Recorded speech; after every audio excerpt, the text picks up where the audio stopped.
أولياؤهم الطاغوت يخرجونهم من النور إلى الظلمات أولئك أصحاب النار هم فيها خالدون لله ما في السماوات وما في الأرض وإن تبدوا ما في أنفسكم أو تخفوه يحاسبكم به الله فيغفر لمن يشاء ويعذب من يشاء والله على كل شيء قدير آمن الرسول بما أنزل إليه من ربه والمؤمنون كل آمن بالله وملائكته وكتبه ورسله لا نفرق بين أحد من رسله وقالوا سمعنا وأطعنا غفرانك ربنا وإليك المصير لا يكلف الله نفسا إلا وسعها لها ما كسبت وعليها ما اكتسبت ربنا لا تؤاخذنا إن نسينا أو أخطأنا ربنا ولا تحمل علينا إصرا كما حملته على الذين من قبلنا ربنا ولا تحملنا ما لا طاقة لنا به واعف عنا واغفر لنا وارحمنا أنت مولانا فانصرنا على القوم الكافرين بسم الله الرحمن الرحيم قل هو الله أحد الله الصمد لم يلد ولم يولد ولم يكن له كفوا أحد بسم الله الرحمن الرحيم قل هو الله أحد الله الصمد لم يلد ولم يولد ولم يكن له كفوا أحد بسم الله الرحمن الرحيم قل هو الله أحد الله الصمد لم يلد ولم يولد ولم يكن له كفوا أحد بسم الله الرحمن الرحيم قل أعوذ برب الفلق من شر ما خلق ومن شر غاسق إذا وقب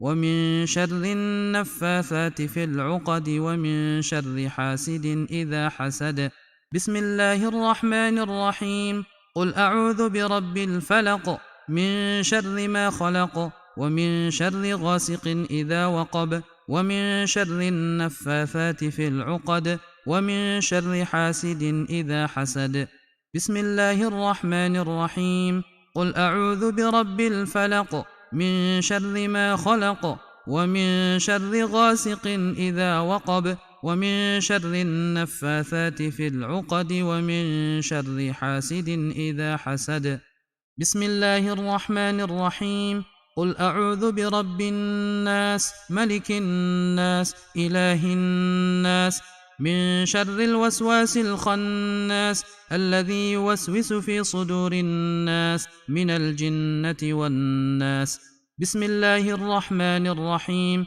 قل أعوذ برب الناس ملك الناس إله الناس من شر الوسواس الخناس الذي يوسوس في صدور الناس من الجنة والناس بسم الله الرحمن الرحيم قل أعوذ برب الناس ملك الناس إله الناس من شر الوسواس الخناس الذي يوسوس في صدور الناس من الجنة والناس أصبحنا وأصبح الملك لله والحمد لله لا شريك له لا إله إلا هو وإليه النشور أصبحنا وأصبح الملك لله والحمد لله لا شريك له لا إله إلا هو وإليه النشور أصبحنا وأصبح الملك لله والحمد لله لا شريك له لا إله إلا هو وإليه النشور أصبحنا على فطرة الإسلام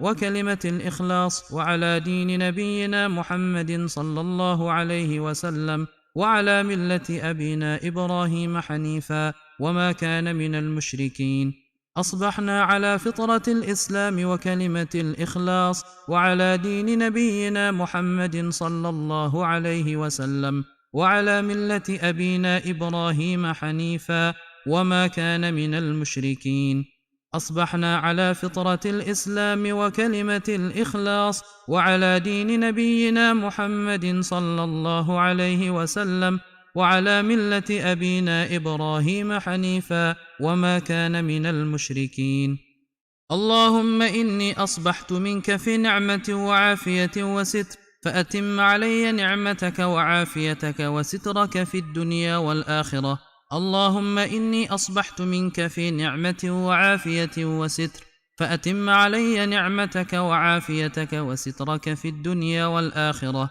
اللهم إني أصبحت منك في نعمة وعافية وستر، فأتم علي نعمتك وعافيتك وسترك في الدنيا والآخرة. اللهم ما أصبح بي من نعمة أو بأحد من خلقك فمنك وحدك لا شريك لك، فلك الحمد ولك الشكر. اللهم ما أصبح بي من نعمة أو بأحد من خلقك فمنك وحدك لا شريك لك، فلك الحمد ولك الشكر. اللهم ما أصبح بي من نعمة أو بأحد من خلقك فمنك وحدك لا شريك لك، فلك الحمد ولك الشكر. يا ربي لك الحمد كما ينبغي لجلال وجهك وعظيم سلطانك. يا ربي لك الحمد كما ينبغي لجلال وجهك وعظيم سلطانك. يا ربي لك الحمد كما ينبغي لجلال وجهك وعظيم سلطانك. رضيت بالله ربا وبالإسلام دينا وبمحمد نبيا ورسولا. رضيت بالله ربا وبالإسلام دينا وبمحمد نبيا ورسولا. رضيت بالله ربا وبالإسلام دينا وبمحمد نبيا ورسولا. سبحان الله وبحمده عدد خلقه ورضا نفسه وزنة عرشه ومداد كلماته. سبحان الله وبحمده عدد خلقه ورضا نفسه وزنة عرشه ومداد كلماته.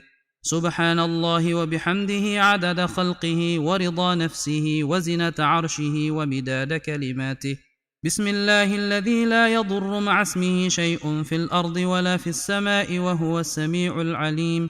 بسم الله الذي لا يضر مع اسمه شيء في الأرض ولا في السماء وهو السميع العليم. بسم الله الذي لا يضر مع اسمه شيء في الأرض ولا في السماء وهو السميع العليم. اللهم إنا نعوذ بك من أن نشرك بك شيئا نعلمه ونستغفرك لما لا نعلمه. اللهم إنا نعوذ بك من أن نشرك بك شيئا نعلمه ونستغفرك لما لا نعلمه. اللهم إنا نعوذ بك من أن نشرك بك شيئا نعلمه ونستغفرك لما لا نعلمه. أعوذ بكلمات الله التامات من شر ما خلق. أعوذ بكلمات الله التامات من شر ما خلق. أعوذ بكلمات الله التامات من شر ما خلق. اللهم إني أعوذ بك من الهم والحزن، وأعوذ بك من العجز والكسل، وأعوذ بك من الجبن والبخل، وأعوذ بك من غلبة الدين وقهر الرجال. اللهم إني أعوذ بك من الهم والحزن، وأعوذ بك من العجز والكسل، وأعوذ بك من الجبن والبخل، وأعوذ بك من غلبة الدين وقهر الرجال. اللهم إني أعوذ بك من الهم والحزن، وأعوذ بك من العجز والكسل، وأعوذ بك من الجبن والبخل، وأعوذ بك من غلبة الدين وقهر الرجال. اللهم عافني في بدني، اللهم عافني في سمعي، اللهم عافني في بصري، اللهم عافني في بدني، اللهم عافني في سمعي، اللهم عافني في بصري، اللهم عافني في بدني، اللهم عافني في سمعي، اللهم عافني في بصري. اللهم إني أعوذ بك من الكفر والفقر. اللهم إني أعوذ بك من عذاب القبر، لا إله إلا أنت. اللهم إني أعوذ بك من الكفر والفقر.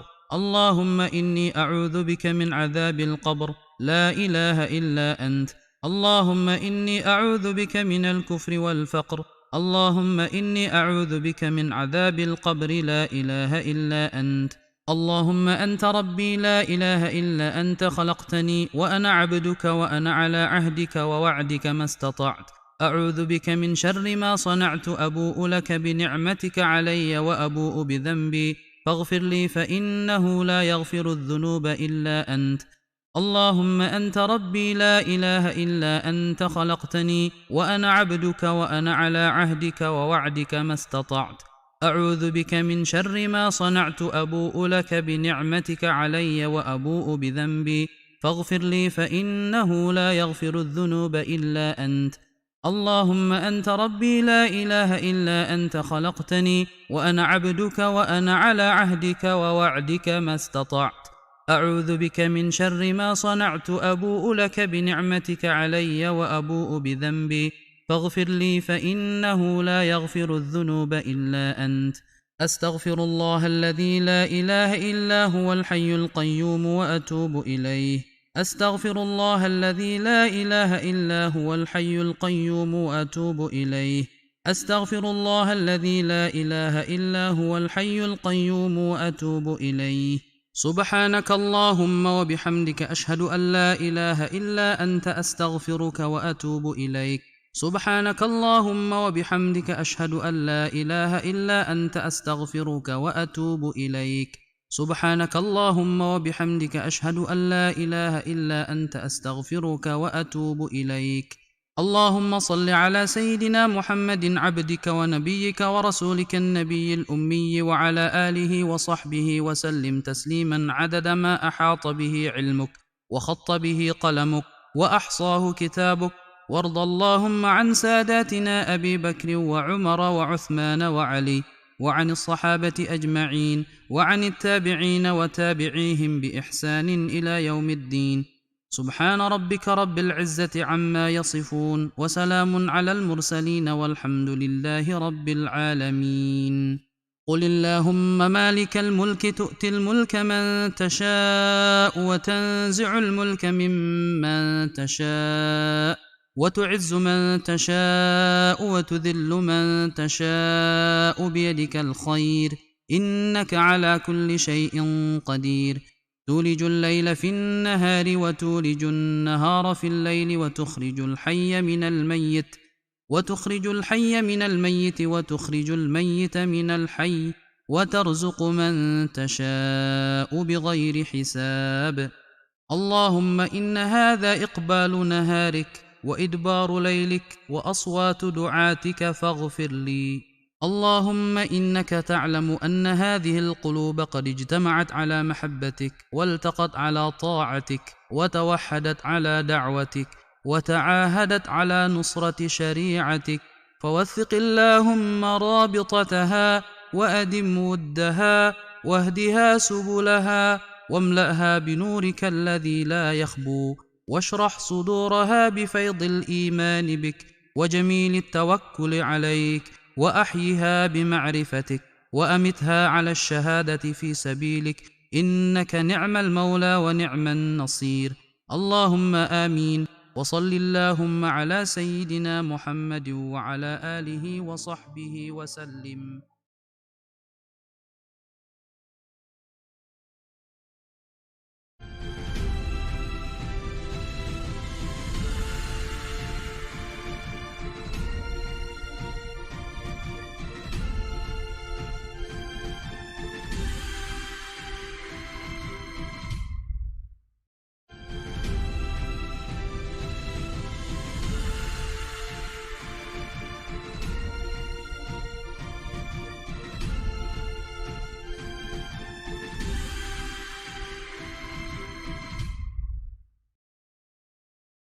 Baik, bismillahirrahmanirrahim. Assalamualaikum warahmatullahi wabarakatuh. Alhamdulillahilladzi arsala rasulahu bil huda wa dinil haqq liyudhhirahu 'ala dini kullih wa kafa billahi syahida. Allahumma sholli ala sayidina Muhammadin wa ala alihi wa ashabihi ajmain wa man tabi'ahu ila yaumiddin. Asyhadu an la ilaha illallah wa asyhadu anna Muhammadan abduhu wa rasuluhu ala dina nabiyya ba'dah. Rabbi shrah li sadri wa yassir li amri wa hlul 'uqdatam min lisani yafqahu qawli. Allahumma ftah lana hikmataka wa ansur alaina rahmataka min khazaini rahmatika ya arhamar rahimin. Allahumma ya muqallibal qulubi tsabit qulubana ala dinik. Allahumma ya musarrifal qulub sharif qulubana ala taatik. Rabbana la tuzigh qulubana ba'da idh hadaitana wa hab lana min ladunka rahmatan innaka antal wahhab. Allahumma khtim lana bil iman, Allahumma khtim lana bil islam, Allahumma khtim lana bi husnil khotimah. Rabbana zidna ilman warzuqna fahman birahmatika ya arhamar rahimin. Amin ya Allah ya rabbal alamin. Ya alhamdulillah pada kesempatan kali ini di tanggal 19 Agustus 2020 kita masih diberikan kesempatan oleh Allah untuk melaksanakan aktivitas ya, untuk beribadah ya. Mudah-mudahan setiap aktivitas pada hari-hari kita pada kesempatan ini terutama diterima oleh Allah sebagai amal ibadah dan diridhoi Allah dan menjadi jalan keberkahan insyaallah. Dan mudah-mudahan apa yang kita lakukan pada kesempatan kali ini senantiasa dikaruniakan keikhlasan, kesabaran dalam menjalaninya dan dikaruniakan keistiqomahan. Salawat serta salam semoga tetap tercurah kepada baginda Nabi besar Muhammad Shallallahu Alaihi Wasallam. Alhamdulillah pada kesempatan kali ini, insya Allah di hari Selasa tanggal 19 Agustus ini, Selasa ya, kok Selasa? Masya Allah ya, Rabu ya, Rabu ya, Rabu. Pak Iwan, Rabu, Pak Iwan. Rabu ya, insya Allah hari Rabu ini seperti biasa kita mengkaji ilmu hadis ya, ilmu hadis. Nah untuk kitabnya adalah yang menjadi rujukan. Kalau di pembahasan sebelumnya kita merujuk kepada kitab Syakhsiyah Islamiyah jilid 1 ya. Nah, namun sekarang kita sudah beralih mungkin ya, beralih ke kitab yang mungkin ini kitab dasar ya, kitab dasar. Kalau misalkan di Syakhsiyah kan kata Ustadz Yohanes sendiri itu levelnya udah tinggi gitu ya. Nah, sekarang kita mengawali lagi pembahasan ilmu hadis dari dasar. Kitabnya adalah Al-Qawaidul Asasiyah fi Ilmi Mustalah Hadis ya.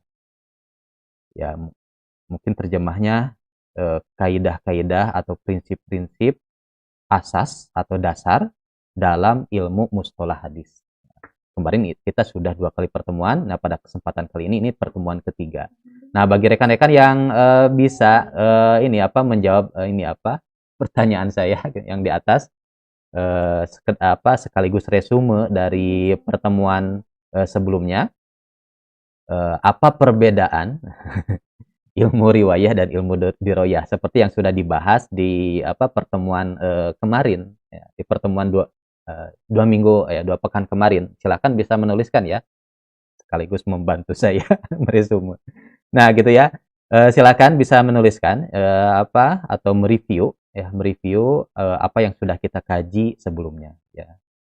Ada yang bisa? Nah, oke lah, saya dulu ya. Berdasarkan referensi dari sana kemari, browsing juga ya, sekaligus mereview tadi sebelum kajian juga saya buka kitabnya kembali ya. Yang sudah dibahas sebelum-sebelumnya adalah mengkaji ilmu riwayah ya, ilmu riwayah itu ilmu mempelajari terkait jalur periwayatan mungkin ya. Nanti tolong dibetulkan ya. Ya, tolong dibetulkan kalau salah ya, jangan disalahkan. Tolong dibetulkan kalau salah ya. Untuk ilmu riwayah ini ilmu terkait jalur periwayatan ya, mengetahui jalur periwayatan ya, ya jalur-jalurnya. Kemudian kalau ilmu riwayah ini ilmu diroyah ya, kalau ilmu diroyah ini mempelajari kualitas matan mungkin ya, kualitas sanad dan sebagainya. Saya coba bacakan saja, saya tadi baca ya, ada referensi di sini. Nih perbedaannya ya. Hadis diroyah ini menurut bahasa ya, diroyah berasal dari kata darian yang berarti pengetahuan ya. Menurut istilah ilmu diroyah ini ya, ilmu yang mempelajari tentang kaidah-kaidah yang digunakan untuk mengetahui keadaan sanad dan matan hadis tersebut, cara menerima dan menyampaikan hadis, sifat-sifat rawi dan marwi itu dapat diterima atau ditolak. Itu terkait ilmu hadis diroyah. Adapun ilmu hadis riwayah di sini dalam referensi yang saya baca ya, menurut bahasa riwayah berarti periwayatan. Nah, menurut istilah ilmu yang mempelajari tentang tata cara penukilan, periwayatan, nah pemeliharaannya dan penulisan hadis yang disandarkan kepada Rasulullah Shallallahu Alaihi Wasallam. Nah, adapun yang ini kalau ada yang ingin menambahkan silakan, perbedaan ilmu hadis riwayah dan diroyah silakan. Saya coba lihat di Zoom ya. Nah, ini ya dari Andi Tamarudin nih saya bacakan ya. Perbedaan hadis riwayah adalah ilmu yang pelajari periwayatan hadis. Kalau ilmu diroyah ilmu yang pelajari atau membahas tentang keadaan matan hadis ya. Baik ya. Sekarang dari Zoom Bentar saya lihat dulu ya. Barangkali Ustadz Yuwana juga sudah masuk. Nah, ini siapa nih ya? Saya coba bacakan Pak Iwan ya. Pak Iwan ini menuliskan riwayat mencakup seluruh penyampaian, perkataan, perbuatan, sikap diam dan sifatnya Rasulullah. Jadi periwayatannya, pemeliharaannya serta redaksi lafaz-lafaznya. Mempelajari diroyah dapat mengetahui mengenai hakikat periwayatannya, syarat-syarat periwayatan, macam-macam periwayatan dan hukum-hukum periwayatan serta keadaan para perawi, syarat-syarat mereka dan jenis-jenis yang diriwayatkan serta hal-hal yang berhubungan dengan mereka. Nah, ini terima kasih Pak Iwan menambahkan. Silahkan yang lain barangkali ada yang menambahkan, mungkin Ustadzah Kholidah dari Gresik biasanya ini stay tune dan paling rajin mungkin mencatat ya, terima kasih. Stay tune di Khodimus Sunnah juga Bu Kholidah ini ya, Ustadzah Kholidah ini. Baik, kita sambil menantikan Ustadz Yuwana kita menantikan terhubung dengan Ustadz Yuwana.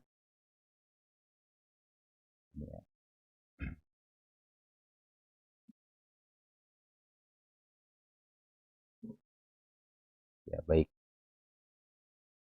Nanti tolong Pak Iwan bantu saya kalau misalnya Ustadz Yuwana sudah bisa masuk, sudah bisa terhubung.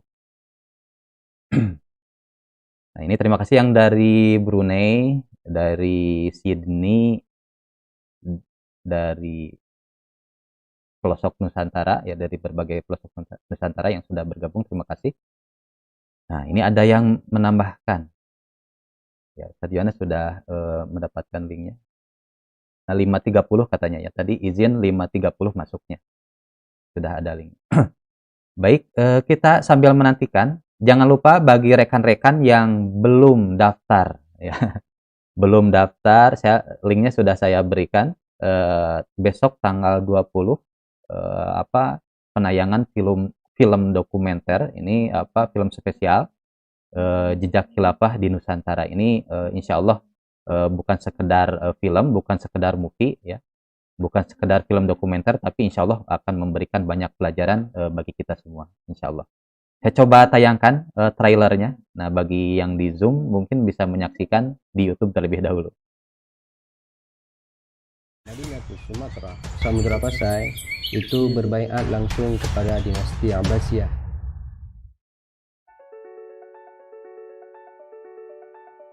Innana ma'asyir sukanu iklim Aceh. Kami ini penduduk Aceh, bal wa jami' jazirati Sumatera, bahkan seluruh penduduk Pulau Sumatera, kulluhum, mereka semua itu mahsubina min riayat daulatil aliyah Utsmaniyah. Mereka itu tergolong sebagai rakyatnya daulah negara adidaya Utsmaniyah, jilan ba'da jil. Sebenarnya yang bergelora di masyarakat Aceh ini itu jihad fisabilillah. Ini erat kaitannya dengan hubungan dengan negeri kita karena keimanan yang kemudian merekatkan ya dengan semangat akidah Islamiyah, semangat ukhuwah Islamiyah, menjadikan umat muslim yang ada di Timur Tengah dengan umat muslim yang ada di Nusantara Indonesia itu terjalin hubungan yang sangat erat. Aspirasi untuk mengembalikan khilafah, aspirasi untuk bisa menegakkan kembali khilafah terus bergelora. Sistem perpolitikan Islam memang landasannya seperti itu. Dia harus ada organization, jadi harus ada organisasi yang sistematis. Jadi puncak kepemimpinan terbesar dunia Islam tetap dipimpin oleh khalifah. Hubungan itu pasti ada, apalagi pada masa khilafah Islam, super powernya adalah khilafah Turki Utsmani. Islam ini tidak akan kuat kecuali dengan adanya jamaah, dengan adanya persatuan. Dan tidak mungkin umat ini bisa bersatu kecuali dengan adanya imarah, adanya khilafah, adanya kepemimpinan. Dan tidak mungkin adanya imarah kecuali dengan adanya ketaatan.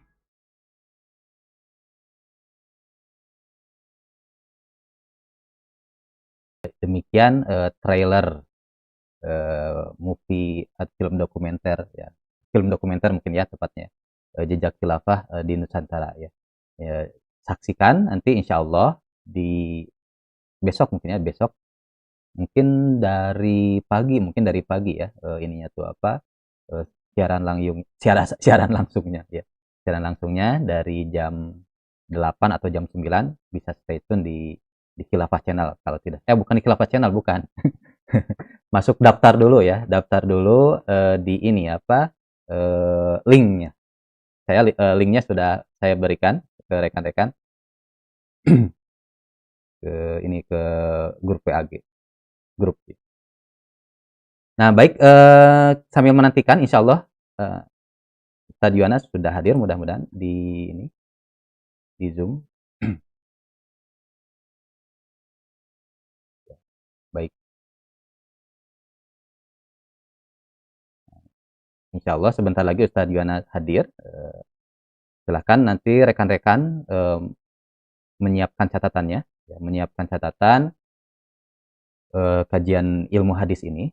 Untuk untuk kitabnya, bagi rekan-rekan yang baru bergabung, baru menyaksikan ya, kitabnya adalah Al-Qawaidul Asasiyah fi Ilmi Mustalah Hadis, kaidah-kaidah atau prinsip-prinsip dasar mungkin ya dalam mempelajari dalam ilmu mustalah hadis. Ini karangan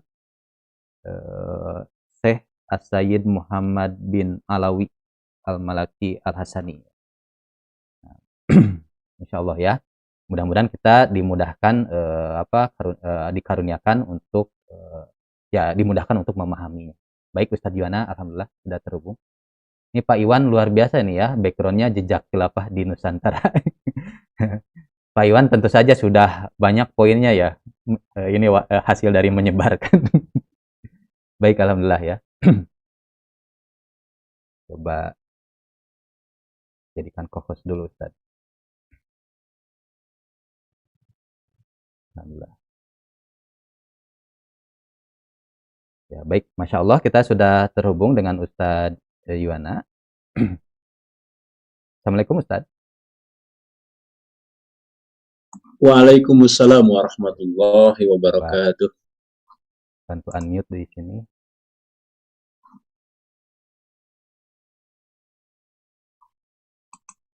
Bagaimana, sudah jelas suaranya? Assalamualaikum Ustadz. Sudah. Waalaikumsalam warahmatullahi wabarakatuh. Belum keluar suaranya Ustadz. Apaan?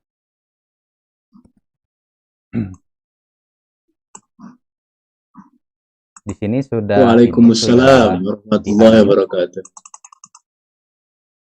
Hanya saja belum masuk suaranya.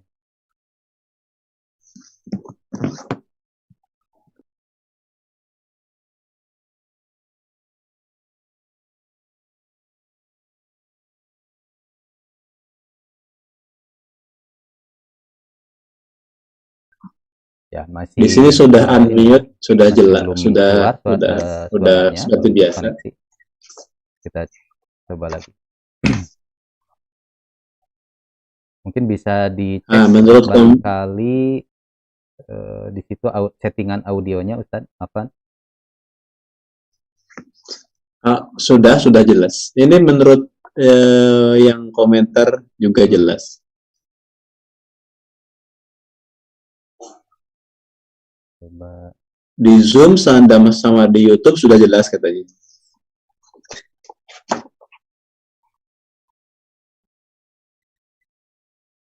Belum keluar suaranya ya? Kenapa ya? Bentar.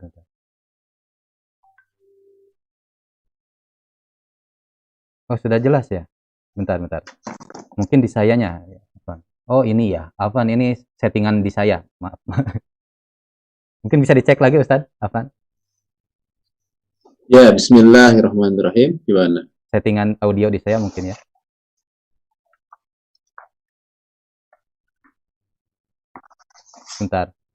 Bentar. Bisa dicek Ustadz? Bismillah. Alhamdulillah. Masuk, ternyata settingan audio di saya barusan belum disetting ulang. Apa? Ya. Saya lihat chat di YouTube sama di Zoom karena sudah jelas. Oh iya, Masya Allah ya. Baik, di sayanya ternyata ini nggak terdengar di studionya. Ya ini alhamdulillah, insya Allah sehat ya Ustadz ya. Mudah-mudahan senantiasa dikaruniakan kesehatan, ya, keberkahan dan umur yang panjang insya Allah, dan ilmu-ilmu yang disampaikan di kajian-kajian bermanfaat bagi umat ya insya Allah. Baik, Ustadz, Amin ya untuk rabbal alamin. mengefektifkan waktu mungkin apakah bisa kita langsung mulai saja begitu, Ustadz? Iya, insyaallah langsung. Bismillahirrahmanirrahim. Assalamualaikum warahmatullahi wabarakatuh. Alhamdulillah wassalatu wassalamu ala Rasulillah wa ala alihi wa sahbihi wa mawalah. Asyhadu an la ilaha illallah wahdahu la syarika lah wa asyhadu anna Muhammadan abduhu wa rasuluhu alladzi la nabiyya wa la rasula ba'dah. Waqad qala ta'ala fil Qur'anil Karim wa huwa asdaqul qailin. A'udzu billahi minasy syaithanir rajim. Bismillahirrahmanirrahim. Ya ayyuhalladzina amanu taqullaha haqqa tuqatih wa la tamutunna illa wa antum muslimun. Wa qala Nabiy sallallahu alaihi wasallam, nadarallahu imra'an sami'a minna syai'an faballaghahu kama sami'a farubba muballagin aw amin sami'in. Shadaqallahul adzim wa shadaqa rasul nabiyul karim. Alhamdulillah atas nikmat yang Allah berikan kepada kita semua, berbagai macam limpahan nikmat yang begitu banyak yang Allah berikan kepada kita. Alhamdulillah di subuh kali ini kita bisa sama-sama untuk melanjutkan kajian kita.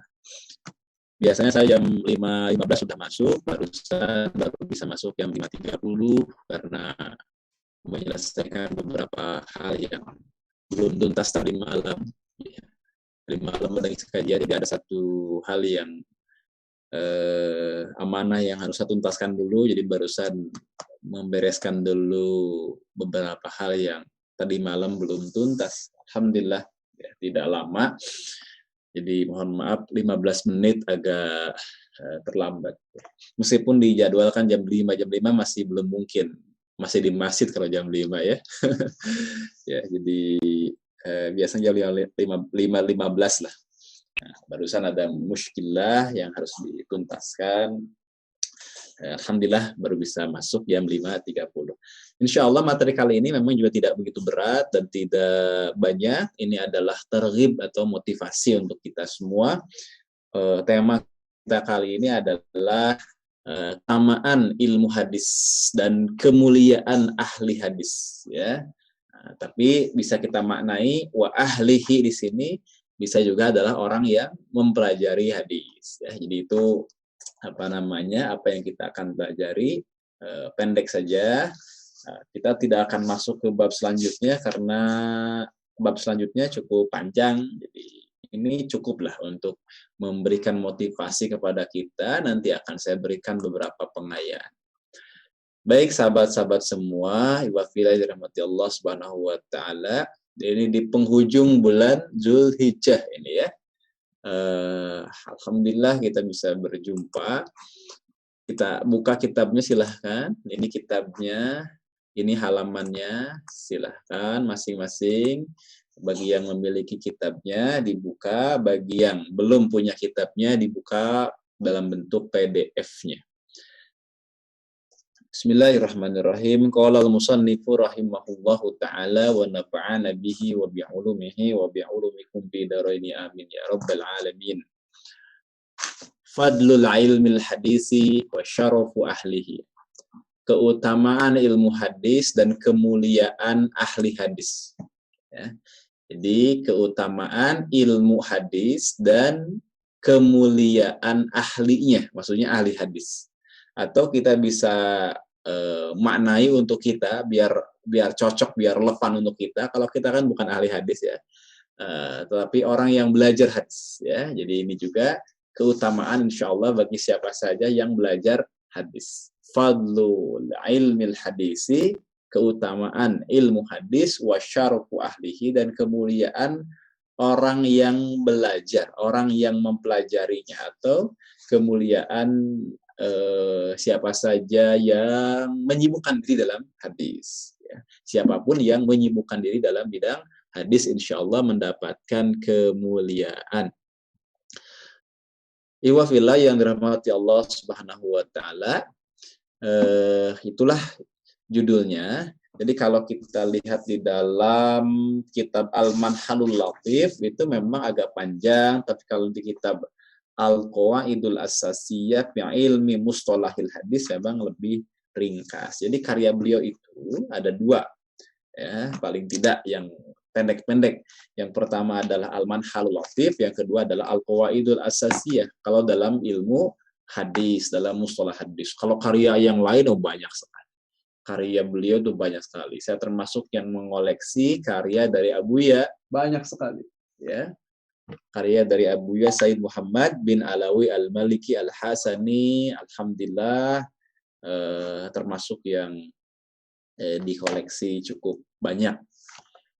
Iwa fillah yang dirahmati Allah Subhanahu wa taala. Kemudian beliau melanjutkan, wa qad warada fi fadilatil ilmil hadis wa ahlihi ahadisun katsiratun. Ya. Beliau menyampaikan, ya, banyak sekali hadis gitu ya, hadisun katsiratun, banyak sekali hadis yang apa, yang menjelaskan tentang keutamaan ilmu hadis dan orang yang berkecimpung dalam hadis. Nah, begitu ya. Jadi sungguh telah termaktub di dalam keutamaan atau terkait dengan keutamaan, atau sungguh telah terdapat terkait dengan keutamaan ilmu hadis dan keutamaan orang yang berkecimpung dalam dunia hadis, dalam ilmu hadis, itu di dalam hadis-hadis yang jumlahnya banyak. Ya. Jadi begitulah ya apa yang beliau sampaikan. Banyak sekali hadis yang menjelaskan keutamaan ilmu hadis serta orang yang berkecimpung dalam hadis. Saya terjemahkan wa ahlihi di sini adalah orang yang berkecimpung dalam hadis. Ya, kalau diterjemahkan ahli hadis nanti kita merasa kita nggak dapet nih keutamaannya. Kita bukan ahli hadis, ya. Siapa kita ya? Ahli hadis juga bukan. Di sini kalau kita lihat di dalam hadis-hadisnya ternyata tidak selalu membahas terkait dengan ahli hadis. Ya. Ahli hadis dalam artian muhaddis ya. Di sini ahli di sini adalah siapapun yang berkecimpung di dalam hadis. Nanti kita bisa lihat hadis-hadis yang beliau sampaikan. Beliau kemudian menyampaikan beberapa hadis, di sini 3 hadis. Wa sa'azkuru asyaraha, dan aku akan menyampaikan akan menyebutkan yang paling terkenal, yang paling masyhur ya. Akan menyampaikan yang paling masyhur.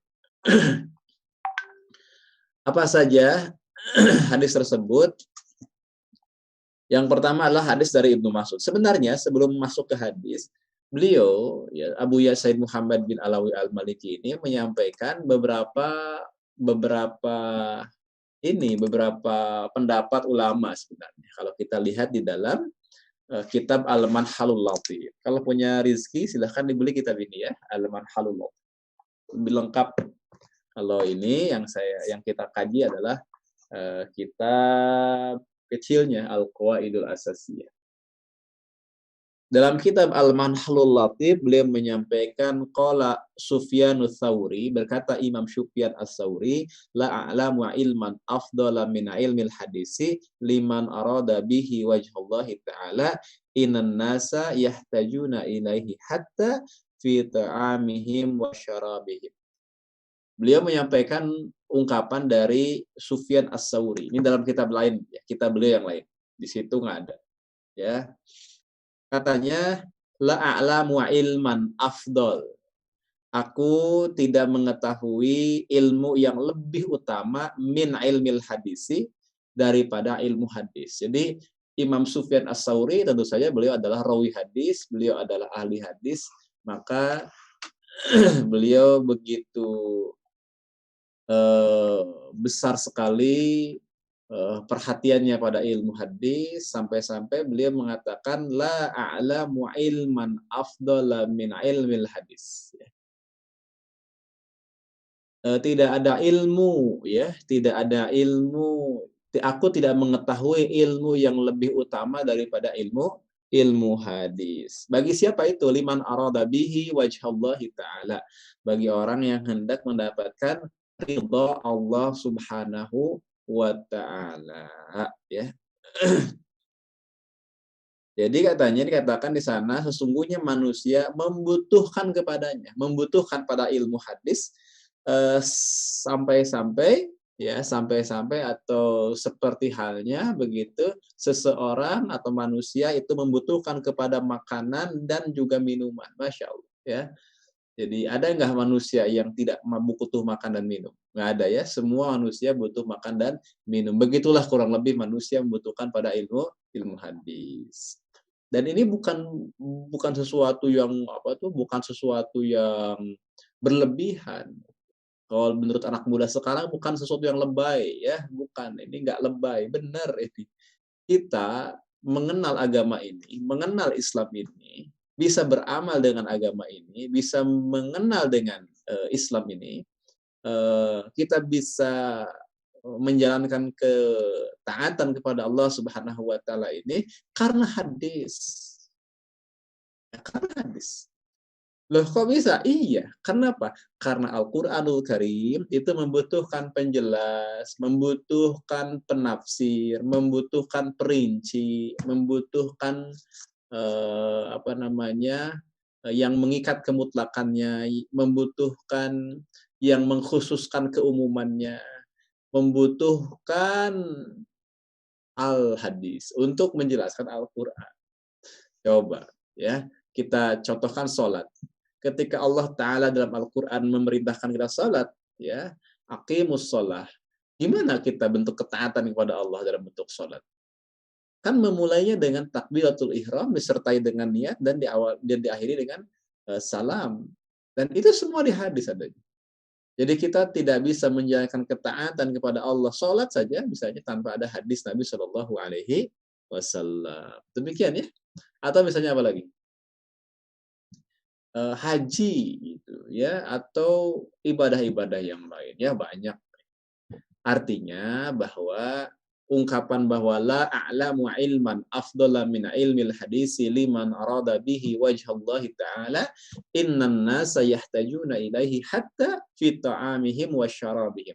Itu bukan perkataan yang berlebihan, bukan bentuk mubalaghah, bukan. Memang faktanya. Beliau hanya menyampaikan semacam perumpamaan saja ya.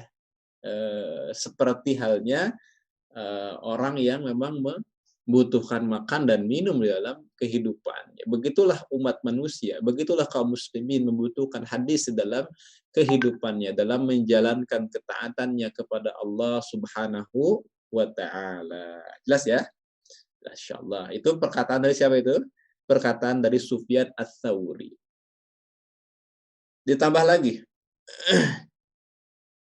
dari ungkapan di dalam kitab Abu Nuaim, ini dikeluarkan oleh Imam Abu Nuaim di dalam kitab Al-Hilyah, Hilyatul Auliya ini.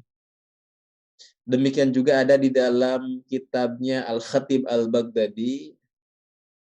Demikian juga ada dalam kitabnya Ibnu Asakir dalam Tarikh Dimashqinya. Demikian juga ada di dalam kitab Irsyadus Sari ya. Disampaikan begini. Fa huwa afdalu minat tatawwu'i bis sholati wassiyami li annahu faradu kifayatin. Sampai dikatakan begitu ya. Ini adalah lebih utama daripada tatawwu' bis sholati wassiyam katanya ya. Minat tatawwu bis sholati wassiyam. Kenapa? Fa li annahu faradu kifayatin, karena ini adalah fardu kifayah. Mempelajari ilmu hadis itu adalah fardu kifayah. Ulumnya ya, kalau mempelajari hadisnya setiap muslim wajib ain. Mengetahui hadis, belajar hadis itu semua muslim. Ini ilmunya, usulnya. Seperti halnya mempelajari fikih, ya semua orang wajib, semua muslim wajib ain itu. Mempelajari usul fikihnya itu tidak semua. Demikian ya, mudah-mudahan dapat difahami. Itu ungkapan-ungkapan yang sangat luar biasa. Ya. Kita langsung ke hadisnya. Di sini masih banyak di kitab Manhalul Latif sebenarnya ungkapan-ungkapan para ulama yang berkaitan dengan ini dan sekaligus juga penjelasan-penjelasan keutamaan. Baik, biar tidak terlalu panjang pembahasan dari kitab Al-Manhalul Latif, kita langsung kepada kitab Al-Qawaidul Asasiyah. Hadis yang pertama kita perhatikan, ya,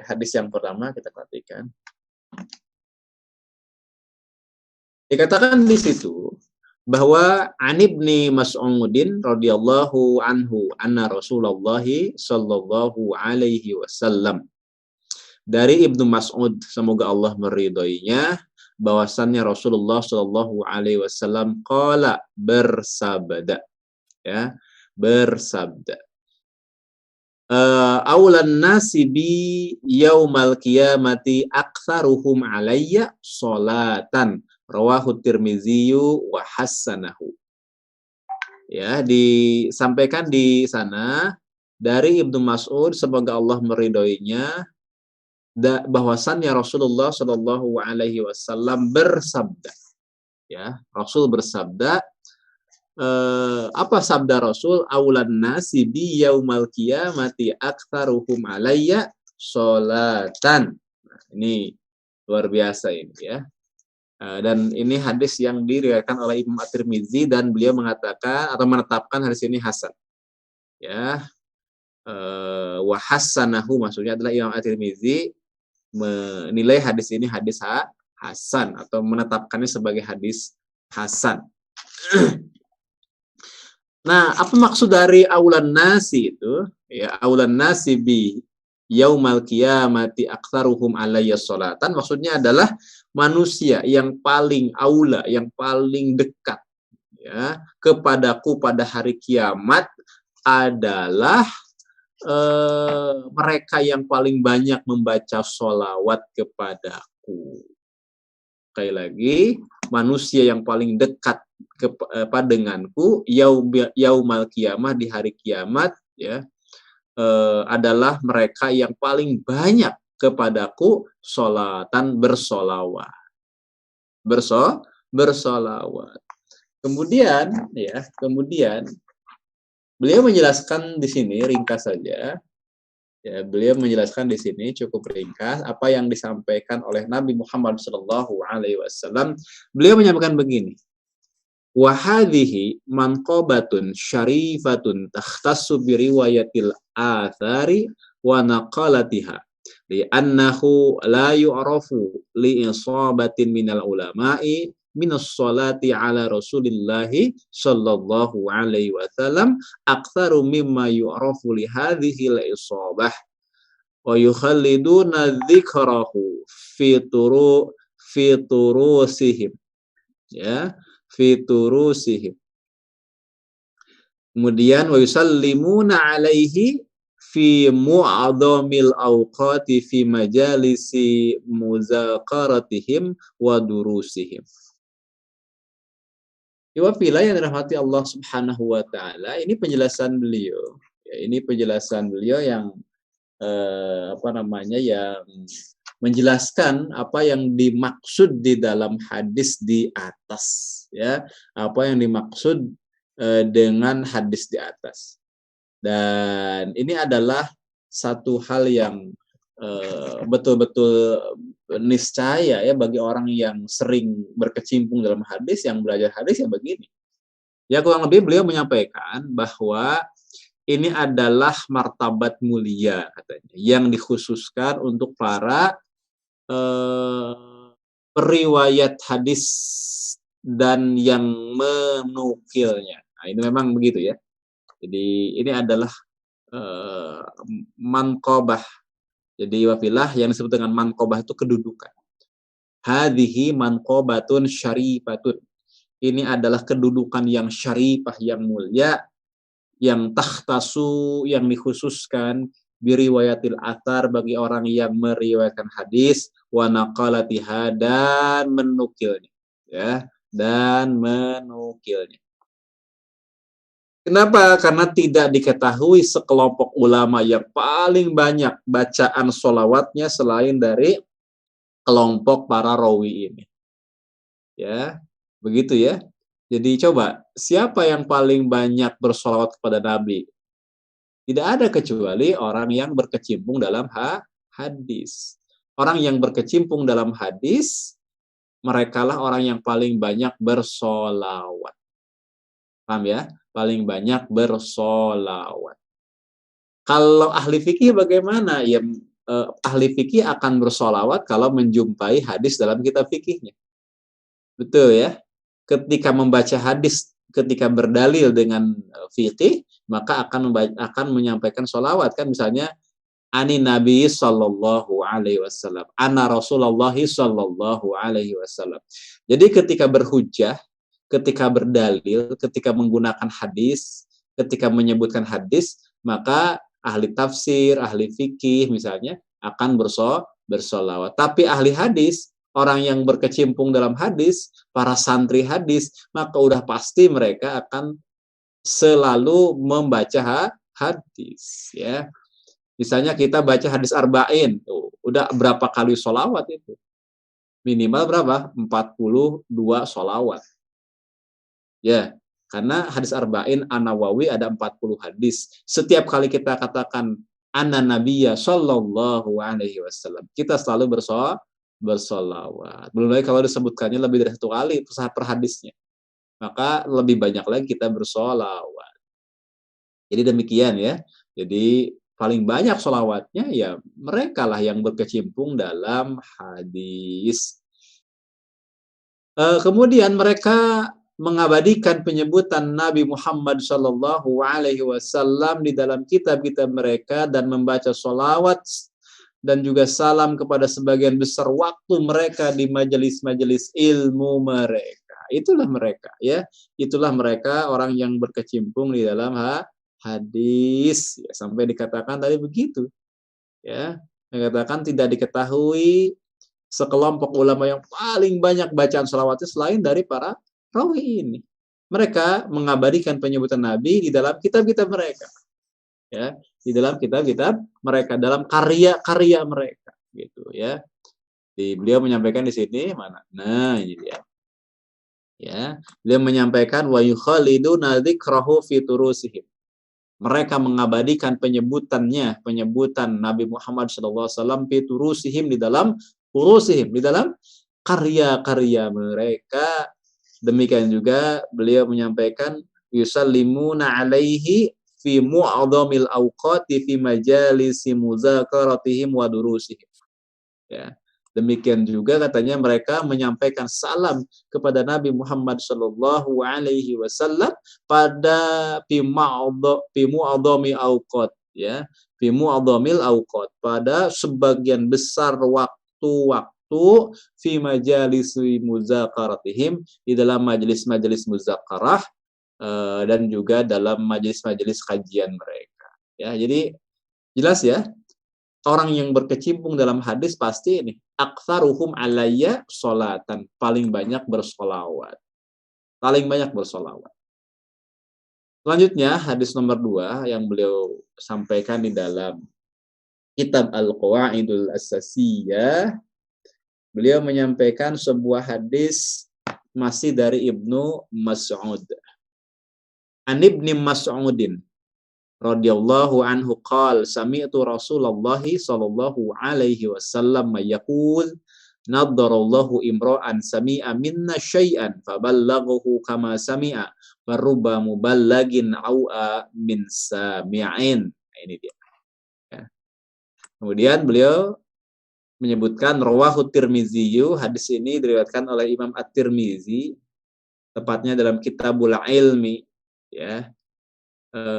Waqal, dan berkata siapa Imam At-Tirmizi, hasanun sahihun. Hadis ini adalah hadis hasan sahih, ya. Apa itu hasan, apa itu sahih, apa itu hasan sahih, kita akan bahas nanti pada waktunya. Ini masih awal-awal, ini masih muqaddimah, bertahap ya. Kecuali yang sudah belajar ikut di kitab yang sebelumnya, insya Allah sudah ada maklumat apa itu hasan, apa itu sahih, dan apa itu hasan sahih. Kita fokus di sini dulu. Dari Ibnu Mas'ud ya radhiyallahu anhu qol sami'atu Rasulullah, aku mendengar Rasulullah sallallahu alaihi wasallam yaqulu bersabda. Apa sabda dari Nabi? Nadarallahu imra'an sami'a minna syai'an faballaghahu kama sami'a farubba muballagin au amin sami'in. Ya, ini doa. Nadarallahu, semoga Allah memuliakan, memberikan cahaya, memuliakan kepada seorang yang mendengar sesuatu. Nih, kepada imro'an yang telah mendengar mina dari kami syai'an sesuatu. Kemudian si orang tadi ini setelah mendengar sesuatu dari kami, yakni hadis kan ya, lalu apa? Faballaghahu kama sami'a. Lalu kemudian ia menyampaikannya kepada yang lain kan, sebagaimana yang ia dengar. Ia menyampaikannya kama sami'a, seperti yang sudah dia dengar. Kemudian disampaikan di situ farubba muballigh ya, farubba muballaghin. Betapa banyak orang yang menerima penyampaian. Nanti orang yang menerima. Muballigh, kalau muballigh yang menyampaikan, kalau muballigh orang yang menerima. Au'a, lebih paham. Ya, lebih paham dari orang siapa? Min sami'in, dari orang yang mendengar, yakni orang yang mendengar dari Rasulullah Shallallahu Alaihi Wasallam. Ini cerita, ya. Allah, atau ini doa, Allah akan memuliakan, Allah akan memberikan cahaya kepada sahabat, ya, sebut saja sahabat ya, kepada seorang di sini. Anggap saya sahabat yang mendengar sesuatu dari kami, berarti dari Rasul, syai'an sesuatu, atau apa? Sesuatu itu hadis ya. Kemudian sahabat tadi misalnya faballaghahu, menyampaikan kama sami'a, seperti yang ia dengar. Nah, betapa banyak orang yang mendengar apa yang disampaikan oleh orang tadi. Ya, misalnya apa yang disampaikan oleh siapa?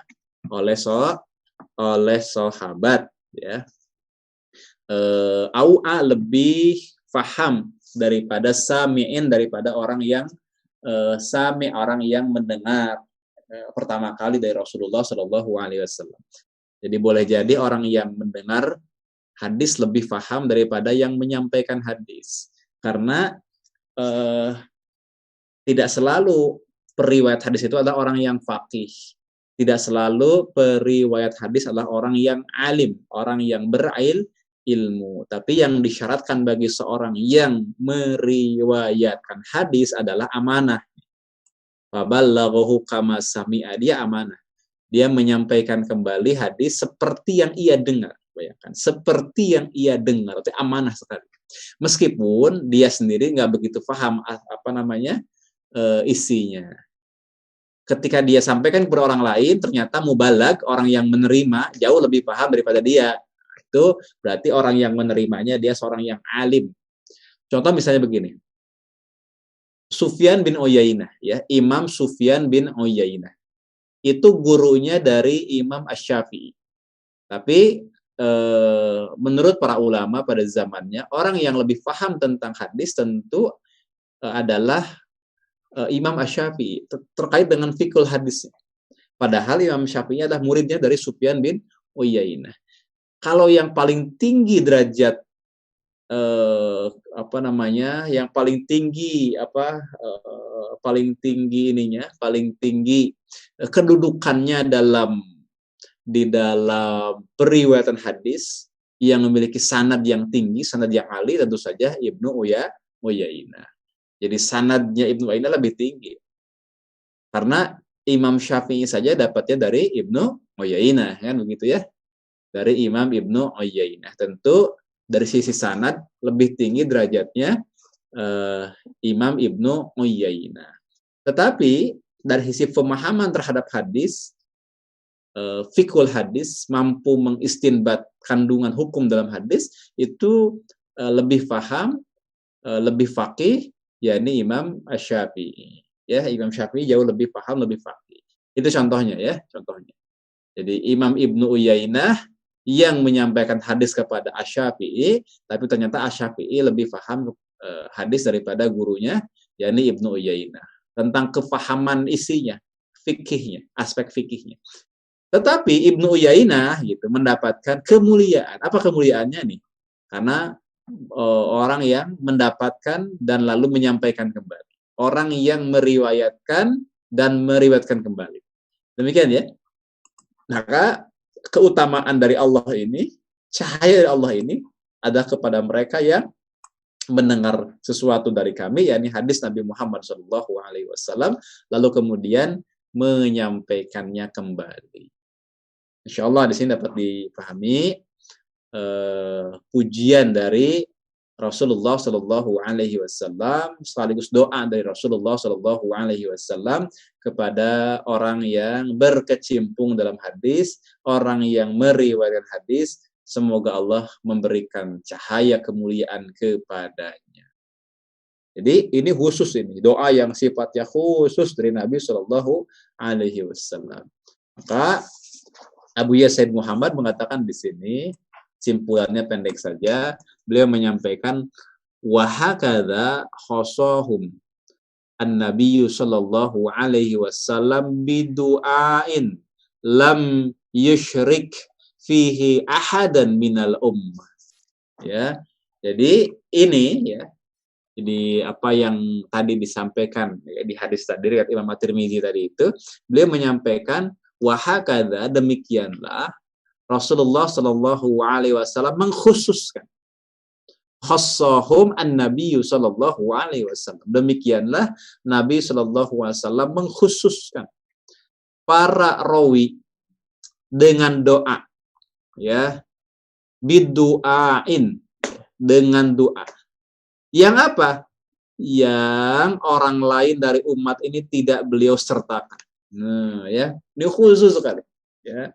Yang orang lain tidak Rasul sertakan dalam doanya. Lam yushrik fihi ahadan minal ummah. Yang tidak Rasul sertakan di dalamnya salah seorang pun dari umat Muhammad Shallallahu Alaihi Wasallam. Ini khusus bagi mereka. Nah, itu hadis yang kedua. Sebenarnya penjelasan di sini agak panjang kalau di dalam kalau di dalam kitab Manhalul Latif. Wa hakadha khassahum an-nabiyyu sallallahu alaihi wasallam bidu'ain lam yusyrik fihi ahadan minal ummati, dan seterusnya masih banyak ya. Saya kira itu. Kita langsung kepada hadis selanjutnya. Kalau hadis selanjutnya di sini adalah hadis terkait dengan keadilan ya. Yahmilu hadal ilma. Sebenarnya kalau di kitab Manhal Latif ada hadis yang ketiga. Kalau ini hadis yang keempat kalau di kitab Manhal Latif. Ya. Kita masuk dulu ke kitab Manhal Latif ya. Ada hadis yang bagus juga di sini, tapi nggak disertakan dalam kitab Qawaid Asasiyah. Ya, ini hadis dari Ibnu Abbas. An Ibni Abbasin, ya, di sini nggak ada. An Ibni Abbasin radhiyallahu anhu maqal. Dari Ibnu Abbas, semoga Allah meridai keduanya, yakni Ibnu Abbas dan ayahnya Abbas. Sami'tu Rasulullah sallallahu alaihi wasallam, aku mendengar Rasulullah sallallahu alaihi wasallam bersabda, ya. Jadi dari Ibnu Abbas dikatakan di sini Sami'tu Rasulullah sallallahu alaihi wasallam yaqul Allahumma arham khulafa'ana. Qulna ya Rasulullah wa ma khulafa'ukum? Qala alladzina ya'tuna min ba'di yarwuna ahadisi wa sunnati wa yu'allimuna hannasa. Rawahu Tabarani fil Awsat. Ini dalam kitab Mu'jam al-Awsat, dalam kitab karya Imam Tabarani. Nah, di hadis yang ketiga ini Said Muhammad menyampaikan hadis dari Ibnu Abbas, di mana Ibnu Abbas mendengar Rasul bersabda, Allahumma arham khulafa'ana. Semoga Allah Subhanahu wa taala memberikan rahmat kepada para khalifah kami. Ya, kepada para khalifah kami. Jadi dalam hadis itu kan makna khalifah, khilafah, kemudian khulafa, kemudian apa lagi?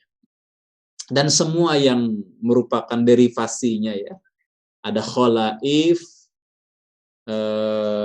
dan juga lafaz-lafaz yang lain, khilafah, khalifah, dan seluruh derivasinya, termasuk khulafa di dalamnya, itu dalam hadis itu maknanya beragam. Dari mulai penggunaan dalam makna bahasa, sampai dengan makna uruf, bahkan sampai dengan makna istilah syar'i. Kalau dalam makna bahasa kan adalah penerus, pengganti. Ya, penerus atau pengganti. Kalau dalam makna uruf adalah kepemimpinan, ya, yang bersifat politik. Hal seperti Rasul mengangkat para pejabat misalnya, ya, mengangkat imam ketika beliau akan berperang. Ada juga dalam makna istilah syar'i, yakni ketika dalam hadis-hadis lain disebutkan apa yang dimaksud dengan al-khalifah atau khulafa, itu yang memerintah atas kaum muslimin, ya, yang kemudian institusinya disebut dengan khilafah, seperti istilah al-khilafah ala minhajin nubuwah, atau alaikum bisunnati wa sunnatil khulafa'i rasyidina mahdiyin, ya, itu juga kan tentang kepemimpinan. Nah, jadi dalam beberapa hadis itu maknanya adalah makna istilah syar'i, yakni kepemimpinan politik yang bersifat tunggal dan tertinggi. Nah, kalau di sini ada menggunakan makna bahasanya. Semoga Allah merahmati para khalifah kami. Qulna ya Rasulullah. Kami bertanya, wahai Rasulullah, wa ma khulafaukum, siapa khalifah-khalifahmu itu? Dijawab oleh Rasulullah adalah mereka, katanya, ya'tuna min ba'di yaruna ahadisi wa sunnati wa yu'allimuna han-nasa. Mereka yang datang setelah zamanku, kemudian meriwayatkan hadisku dan sunnahku dan mengajarkannya kepada manusia. Nah, merekalah adalah para khalifah kami. Jadi di sini khalifah adalah para periwayat hadis. Didoakan oleh Rasulullah, Allahumma arham khulafa'ana, ya. Semoga Allah merahmati para khalifah kami. Terakhir, hadis yang keempat. Kalau di kitab kita ini hadis yang ketiga.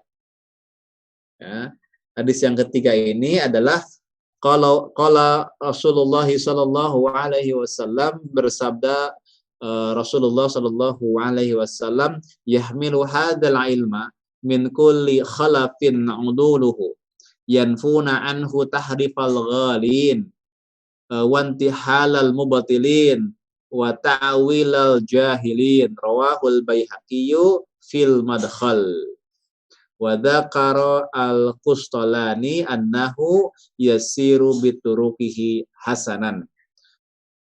Kemudian beliau menyampaikan wa fi hadzal hadisi bayanu adalati ahlil hadis. Dijelaskan ini adalah hadis Nabi Shallallahu alaihi wasallam di mana beliau bersabda, katanya, yahmilu hadzal ilma, ya. Jadi ilmu hadis ini akan dibawa min kulli khalafin uduluhu, pada setiap generasi oleh orang-orang yang adil. Mereka akan menghapus bentuk-bentuk tahrifal ghalin, penyimpangan, ya, bentuk-bentuk penyimpangan, tahrif yang dilakukan oleh orang-orang yang ghalin, yang ekstrim. Jadi para ahli hadis itu akan tegak dengan keadilannya, dia akan menghapuskan segala macam bentuk penyimpangan, perubahan atau tahrif al-ghalin, orang-orang yang melampaui batas, ya, orang yang ekstrim. Dan juga tuduhan orang-orang batil. Intihalal mubatilin, tuduhan orang-orang yang batil. Kemudian juga akan menghapus ta'wilal jahilin, penafsiran-penafsiran yang salah dari orang-orang yang bodoh. Rawahul Baihaqi, Imam Baihaqi menyampaikan fil madkhal, di dalam kitabnya Al-Madkhal, ya, dalam kitabnya Al-Madkhal. Dan menurut Imam Al-Qustalani, hadis ini dengan banyaknya sanad menjadi hadis hasan. Tapi tak sedikit yang memandang hadis ini hadis dhaif, ya. Karena hadis ini memang dhaif. Kenapa Imam Qustalani menyampaikan hasan? Karena banyak jalur. Tetapi meskipun dhaif, sebagai targhib, sebagai motivasi, wa tarhib, dan sebagai ancaman. Hadis doib yang doibnya ringan masih bisa digunakan. Dikatakan wa fi hadzal hadisi, dalam hadis ini ya, bayanu adalati ahlil hadis. Terkandung apa? Keterangan tentang keadilan para ahli hadis. Jadi ini adalah pujian bagi para ahli hadis atau orang yang berkecimpung dalam hadis. Mereka itu mendapatkan kemuliaan berupa keadilan. Sampai dikatakan yahmilu hadzal ilma min kulli khalafin uduluh. Ilmu ini senantiasa dibawa pada setiap generasinya oleh orang-orang yang adil. Bahkan tugasnya juga luar biasa. Tugasnya adalah yakni adalah yanfuna anhu tahrifal ghalin wa intihalal mubtilin dan wa ta'wilal jahilin. Tugasnya adalah menjadi benteng, kan, menjadi penjaga hadis, yakni menghapus penyimpangan-penyimpangan dari orang yang ekstrim, kemudian juga tuduhan-tuduhan dari orang yang batil, dan juga takwil atau penafsiran-penafsiran salah dari orang-orang yang bodoh. Nah, itulah kurang lebih yang disampaikan oleh beliau dari 3 hadis tersebut. Nah, hadis yang ketiga ini juga bisa kita temukan di dalam Al-Khatib At-Tibrizi dalam kitab Mishkatul Masabih, ya, yang kemudian disampaikan bahwa riwayatnya dari Imam Al-Baihaqi. Nah, itulah hifdzillah keutamaan ahli hadis dan kemuliaan orang, keutamaan ilmu hadis dan keutamaan orang yang berkecimpung dalam hadis. Mudah-mudahan setiap Rabu kita ini, ya, setiap Rabu kita ini, subuh ini dicatat oleh Allah Subhanahu wa taala sebagai orang yang berusaha meskipun tidak banyak peran kita, meskipun masih kecil sekali apa yang kita lakukan, tetapi semoga Allah mencatat kita sebagai orang yang sudah mau berkecimpung dalam hadis, yang dengannya mudah-mudahan kita mendapatkan keutamaan-keutamaan yang tadi disebutkan dalam 4 hadis atau 3 hadis di atas. Kita mendapatkan keutamaan karena kita sering bersolawat, kita mendapatkan keutamaan karena kita mendengar dan juga menyampaikan hadis tadi kepada yang lain secara amanah, kita mendapatkan kemuliaan, keutamaan karena kita menjadi khalifahnya Rasul, ya, menjadi penerusnya Rasul dalam menjaga hadis, dan kita mendapatkan keutamaan karena keadilan orang-orang yang mengemban ilmu hadis ini. Jadi tujuan kita belajar ilmu hadis tentu saja yang paling tinggi adalah kita menjadi ahli hadis, ya, mampu untuk menjadi muhaddis, itu tujuan yang sangat tinggi. Namun kalaupun tidak sampai di sana, minimal kita paham, bagaimana jalan yang sudah ditempuh oleh para ulama sebelum kita. Minimal kita tahu bagaimana jerih payah mereka yang sudah menempuh jalan yang begitu panjang dalam mempelajari hadis dan juga di dalam mempelajari ilmu hadis. Jadi kalaupun, saya sering ulang-ulang, kalaupun kita tidak menjadi penyelam yang handal, tidak menjadi peselancar yang hebat, minimal kita pada titik di mana kita hormat, kita takzim kepada penyelam yang tangguh dan peselancar yang hebat tadi. Ya, kita tahu dalamnya laut, kita tahu tingginya ombak, maka kita akan pandai untuk mawas diri tentang siapa kita, dan kita akan hormat kepada orang yang mampu menaklukkan dalamnya laut dan menaklukkan tingginya ombak. Meskipun kita belum bisa berselancar sebagaimana mereka, belum bisa menyelam sebagaimana mereka. Mudah-mudahan Allah Ta'ala mencatat kita dalam catatan terbaik. Barangkali itu sementara, silakan kalau yang sampaikan.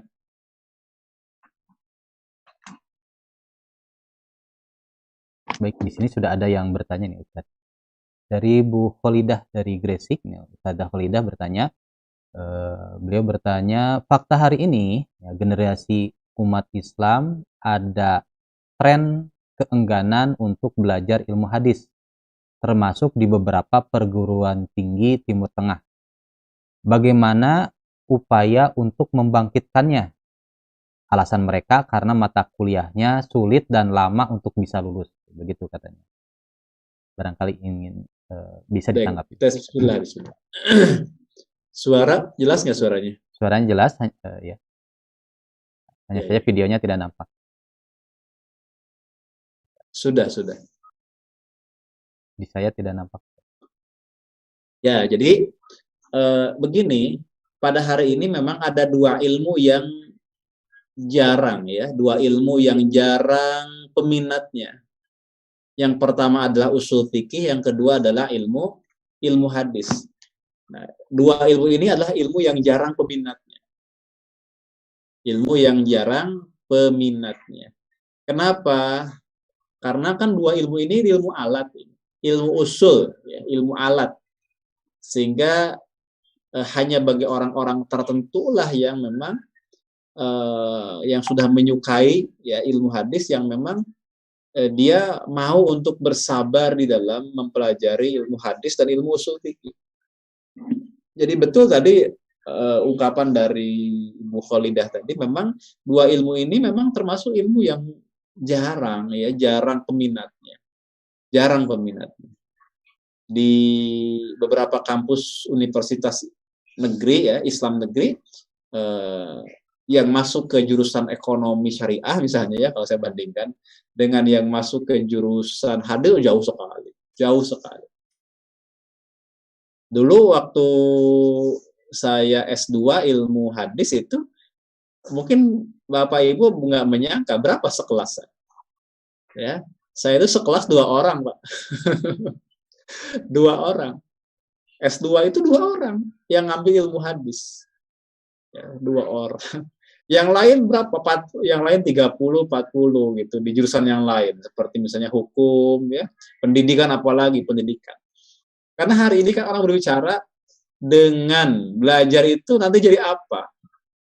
Jadi apa kira-kira? Jadi guru kan, kalau ngambil misalnya magister pendidikan Islam ya, jadi guru, jadi kepala sekolah.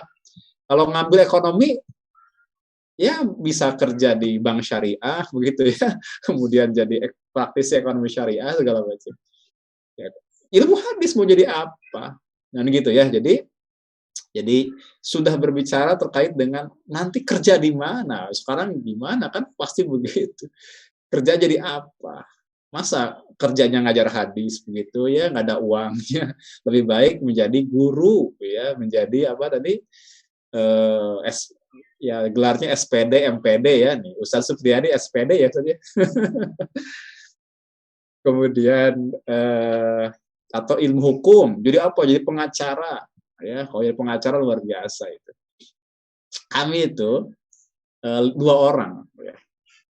Adik tingkat kami ada naik 5 orang satu kelas.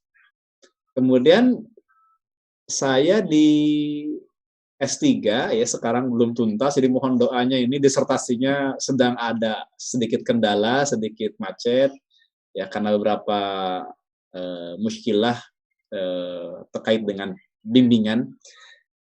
Sudah hampir beres, sudah bab 3 sebenarnya. Nah, disertasi kami ini terkait dengan hadis kursi. Nah, berapa orang satu kelas? Agak banyakan sedikit ya, yang selain mengkaji tentang pendidikan itu berapa ya? Adalah 3 orang, lumayan. Ya, 3-5 orang lumayan itu.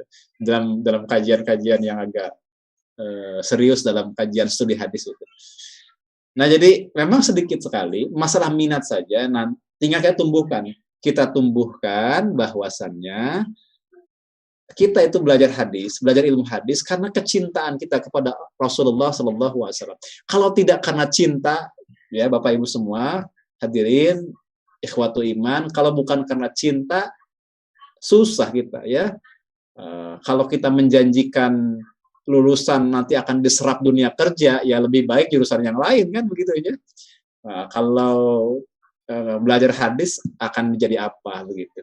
Nah, jadi kalau bukan karena cinta kita kepada baginda Muhammad SAW, memang agak berat memotivasinya. Yang kedua, yang selalu saya sampaikan, tapi insya Allah, mungkin hari ini saja, tapi ke depan, masa depan kita, peradaban kita ini kan peradaban ilmu. Ya, peradaban ilmu. Jadi hari ini kita sedang melihat bagaimana peradaban masa depan itu adalah peradaban ilmu. Harus ditopang oleh orang-orang yang berilmu, harus ditopang oleh orang-orang yang tafakuh fidinnya kuat. Jadi kita jangan berbicara hari ini, bicara ke depan. Ketika peradaban Islam tegak, maka mereka harus mereka harus menjadi penopang, menjadi pilar-pilar dari peradaban Islam tersebut. Berarti harus dari sekarang menyiapkan generasi yang memang faqih dalam agama. Ya, karena peradaban kita itu adalah peradaban Islam. Harus ditopang oleh orang-orang yang menguasai thaqafah Islam secara baik, secara matang. Jadi justru kalau kita sampaikan sekarang, belajar ilmu hadis, usul fikih, bahasa Arab, balaghah dan segala macam, itu adalah masa depan kita. Nah, begitu ya, itu masa depan kita. Jangan melihat kerja di mana, jangan, tapi itu masa depan kita. Ya, yang berikutnya yang tadi kata Bu Kholidah bisa jadi karena emang panjang dan juga sulit. Tapi kalau panjang sulit, semua ilmu juga sama, Bu, sebenarnya.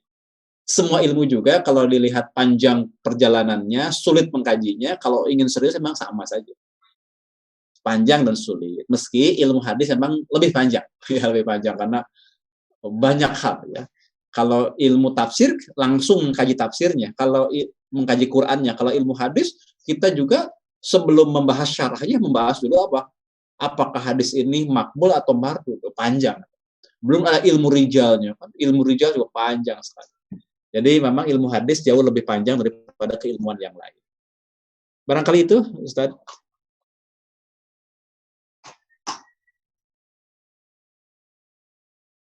Silakan. Kita coba lihat dulu di YouTube ya. Ini banyaknya komentar nih ya. Ini dari Gina Kania nih. Subhanallah, sekelas ilmu hadis, 2 orang, semangat generasi muda belajar ilmu alat ilmu hadis dan usul fikih. Kemudian dari Kukismat, padahal kedua ilmu tersebut merupakan modal dalam membentuk kerangka berpikir untuk memecahkan berbagai problematika umat.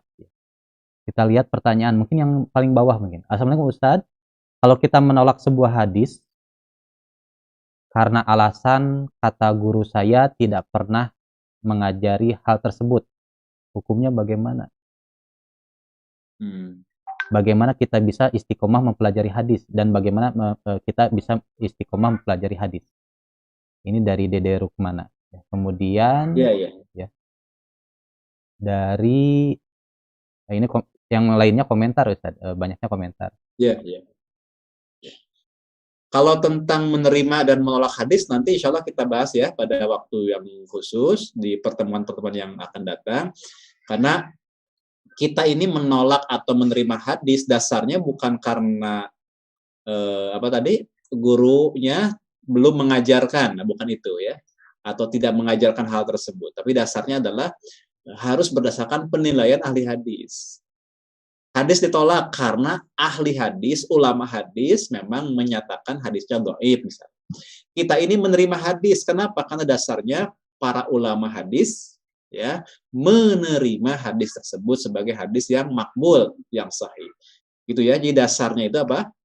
Dasar itu bukan karena gurunya tidak mengajarkan, tapi dasarnya harus karena apakah ahli hadis menerimanya atau ahli hadis menolaknya.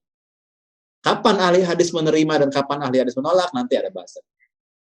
Nah, berikutnya yang pertanyaan kedua tentang bagaimana agar istiqomah ya. Agar istiqomah harus punya himmah yang tinggi. Harus punya cita-cita yang tinggi. Ulul himmah minal iman.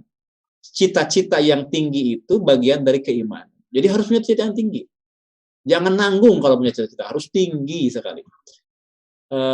Itulah yang akan memotivasi kita. Yang kedua adalah tadi kita harus bingkai belajar kita ini, termasuk belajar hadis, karena memang kita ini hendak mengisi peradaban masa depan, ya, yang kelak peradaban masa depan ini peradaban Islam. Kan nggak mungkin peradaban Islam diisi dengan generasi TikTok. Nah, gimana coba ya? Gimana mau waduh, apa generasi yang pandai untuk apa namanya bertiktok ria hari ini begitu mengisi peradaban masa depan. Enggak, peradaban masa depan itu akan diisi oleh orang-orang yang menguasai turos Islam.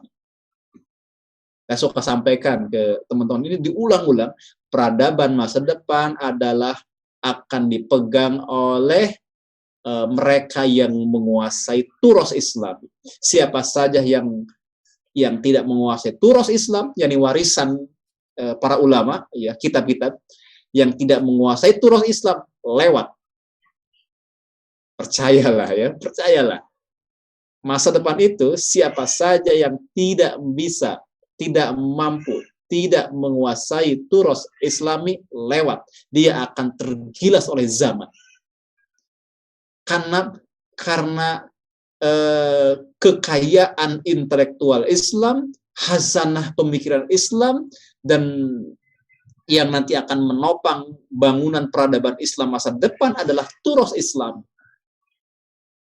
Itu masa depan kita. Jadi tanamkan itu yang kuat ya, motivasi itu insya Allah akan kita lalui walaupun mungkin susah, mungkin berat di awal-awal ya, tetap harus semangat.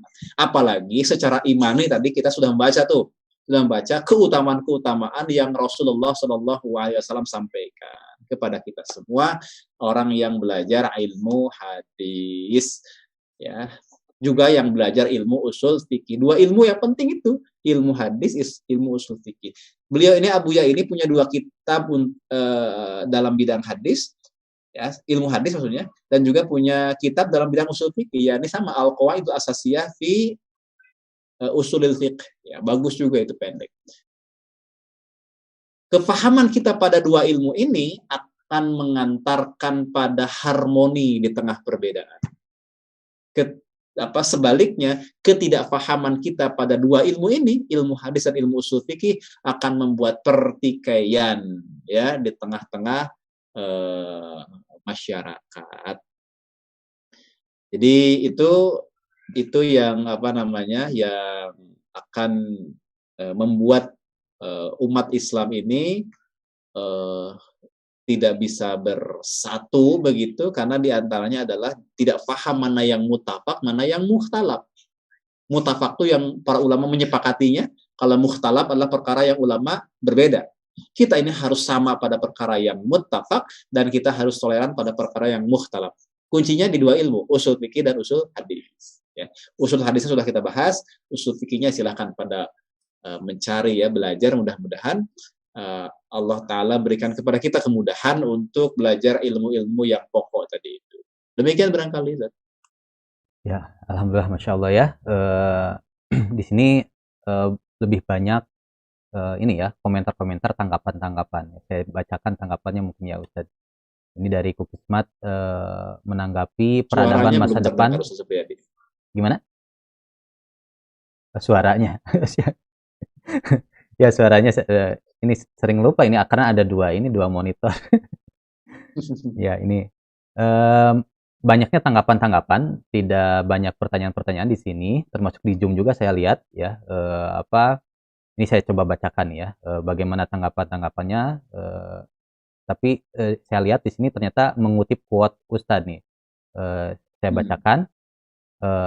Dari Kukismat mungkin, peradaban masa depan akan dikendalikan oleh mereka yang menguasai turos Islam, sebab penopang peradaban Islam ada di dalamnya. Begitupun juga Bu Kholidah ya, menyusul sama peradaban Islam akan dipegang oleh generasi yang menguasai turos Islam. Ini not ngaji subuh ilmu hadis. Ini luar biasa nih ini mudah-mudahan lah insya Allah kita silakan dibuat meme-nya, nggak apa-apa. Dibuat meme ya, sekarang lagi musim meme. Insya Allah kita buatkan meme-nya ya. Ini pesan yang sangat berharga ya. Mudah-mudahan kita termasuk orang yang bisa menjaga turut Islam ya, mudah-mudahan ya. Walaupun bisa jadi kita tertatih-tatih gitu ya dalam memperjuangkannya, dalam mempertahankannya, atau mungkin perlu kesabaran yang luar biasa gitu ya. Memang tantangannya begitu ya, sabar, istiqomah, ini luar biasa nih seperti mudah tapi memang berat gitu ya. Tapi insya Allah karena pendahulu kita juga bisa, insya Allah mudah-mudahan kita juga dikaruniakan kemampuan untuk mempertahankan turos-turos Islam. Baik, Ustadz, karena memang waktunya juga sudah jam 6.30, barangkali ada yang ingin disampaikan sebagai penutup ya. Ini memang ada yang bertanya, tapi itu mungkin nanti lah gitu ya. Nanti insya Allah. Ya, tentang hadis doib, hadis sahih, dan bagaimana penetapannya nanti ada waktunya kita bahas bersama-sama ya. Pokoknya sengaja nggak dijawab biar tertib sesuai dengan tema dan biar Bapak Ibu, Ikhwas semua penasaran ya, mengkaji terus. Jadi kalau semua diam sekarang nanti nggak penasaran ikut lagi. Ini harus tuntas ikut. Iwafillah yang dirahmati Allah Subhanahu wa taala, terakhir, orang yang mengkaji hadis itu harus memiliki karakter yang sebagaimana disampaikan oleh Rasulullah Shallallahu Alaihi Wasallam di sini. Ya, orang yang membawa ilmu hadis ini kan katanya adalah pada setiap generasi itu adalah orang yang adil. Dan karakternya apa? Dia itu akan menghapuskan setiap penyimpangan. Ya, orang-orang yang gulu, orang-orang yang berlebihan. Dia itu akan menghapuskan setiap dakwaan orang-orang yang batil. Dia itu akan menghapuskan juga takwil-takwil, penafsiran-penafsiran yang salah dari orang-orang yang jahil, orang-orang yang bodoh. Jadi dari hadis ini, meskipun ini hadisnya dhaif, tapi dhaif ringan, tetapi juga ada ulama seperti Imam Al-Qustolani yang menghasankan hadis ini karena banyaknya jalan. Nah, hadis ini bagus sekali untuk kita renungkan, berarti posisi kita sebagai orang yang berkecimpung dalam hadis itu harus menjadi orang yang berdiri tegak sebagai nasirus sunnah, sebagai penolong sunnah, sebagai bentengnya sunnah, sebagai pelayan sunnah. Nah, begitu ya. Sebagai penolong sunnah, sebagai bentengnya sunnah, nasirus sunnah, difa'un anis sunnah, kemudian sebagai khadimus sunnah, sebagai pelayan sunnah, yang kita itu tegak berdiri untuk memurnikan sunnah nabawiyah ini dari orang-orang yang berlebihan, dari orang-orang yang batil, dari orang-orang yang bodoh, yang jahil. Sehingga sunnah nabawiyah betul-betul memberikan kebaikan kepada umat ini, dan itu semua akan nampak ketika sunnah nabawiyah tadi kita terapkan dalam segenap kehidupan kita. Kan penjagaan terbaik pada sunnah itu bukan dituliskan, tapi diterapkan dalam kehidupan. Saat sunnah hanya termaktub dalam kitab-kitab, ini sudah bagian dari ikhtiar para ulama menjaga sunnah, dan hari ini tugas kita adalah menurunkan sunnah ke dalam kehidupan masyarakat, kehidupan negara, kehidupan pribadi, dan juga kehidupan keluarga. Maka itulah sebaik-baiknya penjagaan sunnah ketika kita terapkan dalam kehidupan kita. Barakallahu li wa lakum. Assalamualaikum warahmatullahi wabarakatuh. Ya, demikian kita sudah menyimak ya, ini mohon maaf ini siang, anak-anak udah mulai ini mulai meracau, mulai ribut ya di studio ya. Terima kasih Ustadz Yuwana terkait paparannya ya. Mudah-mudahan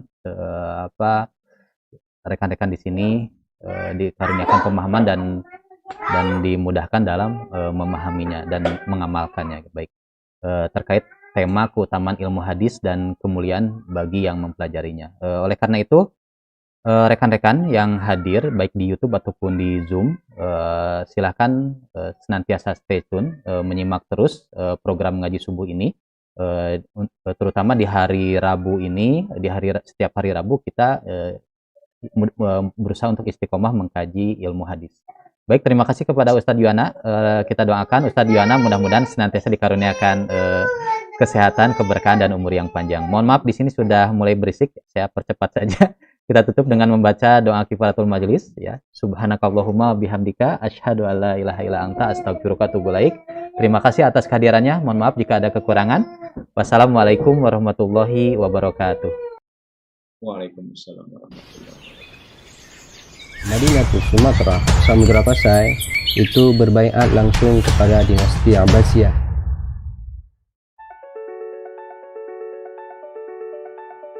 Innana ma'asyir sukanu iklim Aceh. Kami ini penduduk Aceh, bal wa jami' jazirati Sumatera, bahkan seluruh penduduk Pulau Sumatera, kulluhum, mereka semua itu mahsubina min riayat daulatil aliyah Utsmaniyah. Mereka itu tergolong sebagai rakyatnya daulah negara adidaya Utsmaniyah, jilan ba'da jil.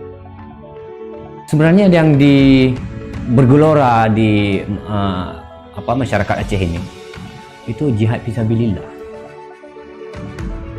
Ini erat kaitannya dengan hubungan dengan negeri kita karena keimanan yang kemudian merekatkan ya dengan semangat akidah Islamiyah, semangat ukhuwah Islamiyah, menjadikan umat muslim yang ada di Timur Tengah dengan umat muslim yang ada di Nusantara Indonesia itu terjalin hubungan yang sangat erat. Aspirasi untuk mengembalikan khilafah, aspirasi untuk bisa menegakkan kembali khilafah terus bergelora. Sistem perpolitikan Islam memang landasannya seperti itu. Dia harus ada organization, jadi harus ada organisasi yang sistematis. Jadi puncak kepemimpinan terbesar dunia Islam tetap dipimpin oleh khalifah. Hubungan itu pasti ada, apalagi pada masa khilafah Islam, super powernya adalah khilafah Turki Utsmani. Islam ini tidak akan kuat kecuali dengan adanya jamaah, dengan adanya persatuan. Dan tidak mungkin umat ini bisa bersatu kecuali dengan adanya imarah, adanya khilafah, adanya kepemimpinan. Dan tidak mungkin adanya imarah kecuali dengan adanya ketaatan.